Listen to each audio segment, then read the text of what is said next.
আসসালামু আলাইকুম এভরিওয়ান, সবাই কেমন আছেন? আশা করছি ভালো আছেন। গ্রামীণ স্বাদের রান্নার পক্ষ থেকে আমি রেশমি চলে আসছি আরও একটি রেসিপি নিয়ে। আজকে দেখাবো রুই মাছ পালং শাকের রেসিপি।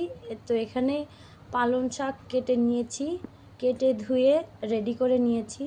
তো আপনারা যারা দেশ ও দেশের বাইরে থেকে দেখবেন তারা অবশ্যই আমার ভিডিওগুলা শেষ অবধি দেখবেন, আর ভালো লেগে থাকলে আমার চ্যানেলটা সাবস্ক্রাইব করবেন, সেই অনুরোধ রইল। তো চলুন দেখা যাক এই রেসিপিটি আপনাদের কাছে কেমন লাগে। তো কড়াই নিয়ে নিচ্ছি, দেখতে পাচ্ছেন। কড়াইতে পরিমাণ মতো তেল দিয়ে নিচ্ছি। তো তেলটা গরম হয়ে আসলে এবার দিয়ে নিচ্ছি পেঁয়াজ বাটা। এখানে আমি 2টা পেঁয়াজ বাটা করে নিয়েছি। পেঁয়াজ বাটা দিয়ে নেওয়া হয়ে গেলে এখানে আদা রসুন বাটা দিয়ে নিচ্ছি পরিমাণ মতো। তো এখানে 1.5 চামচের মতো দিয়ে নিব আদা রসুন বাটা, দেখতে পাচ্ছেন। এ পর্যায়ে দিয়ে নিব মরিচের গুঁড়া। এখানে দিয়ে নিব সামান্য পরিমাণে, বেশি না, 1/2 চামচের মতো করে দিয়ে নিয়েছি, দেখতে পাচ্ছেন।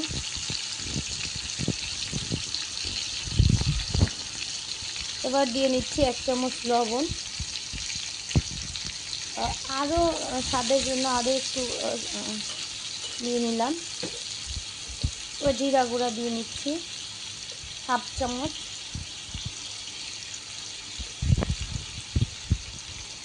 জিরা গুঁড়া দিয়ে নেওয়া হয়ে গেছে। এবার মশলাগুলোকে সুন্দরভাবে মিশিয়ে নিচ্ছি। খুন্তির সাহায্যে সুন্দরভাবে নেড়ে নিলাম। হলুদটা একটু কম হয়ে গেছে, আরও একটু হলুদ দিয়ে নিচ্ছি।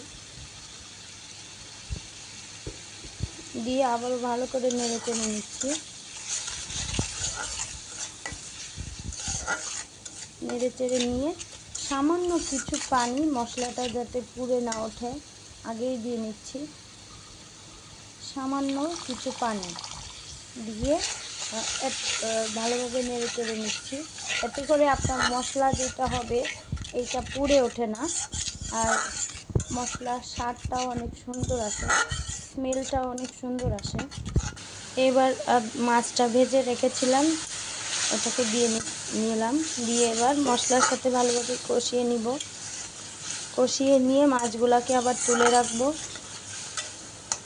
আমরা বাড়িতে লোক অল্প, তাই মাছও অল্প দিয়ে নিয়েছি। আপনারা যারা যত মাছ ভালোবাসেন দিয়ে নেবেন।